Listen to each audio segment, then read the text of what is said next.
Écoutez, elle est venue voir le dispositif qui a été déployé, les moyens humains qui ont été déployés pour venir en soutien à la gestion de cette pollution suite à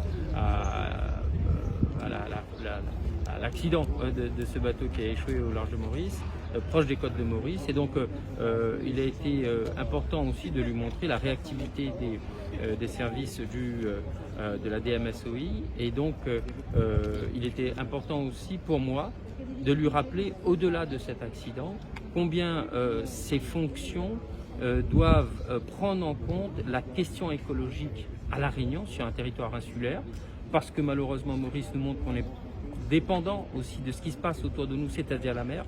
Et sur notre territoire, le comportement humain, dans sa mobilité, ses déplacements, dans sa gestion de tous les jours de l'usage de l'eau par exemple. Et donc je l'ai interpellé moi sur la nécessité que très vite nous puissions mettre en œuvre, faire lever les barrages administratifs de la réalisation de notre unité de réutilisation de l'eau en sortie de station d'épuration pour irriguer cette fois-ci les services industriels qui sont installés sur le port, mais aussi nous permettre de faire de l'arrosage de terrain sportif. Aujourd'hui, on est en train de fabriquer du béton avec de l'eau potable, de l'eau propre, donc il faut protéger cette eau. Moi, je ne voudrais pas que demain on nous dise on ne peut plus faire de béton parce qu'il n'y a plus assez d'eau, ou au contraire, qu'on ne peut plus alimenter les robinets parce qu'il faut faire du béton.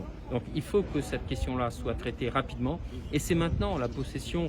Aujourd'hui on voit à beaucoup de logements, et on voit qu'il y a des manques, des questions d'arrivée d'eau dans les hauts de la possession. Je vois qu'à Saint-Paul, avec Cambé, l'Écocité demain va accueillir plus de foyers. Donc c'est maintenant qu'il faut traiter ce sujet, et c'est la question c'est le sujet que j'ai abordé avec elle.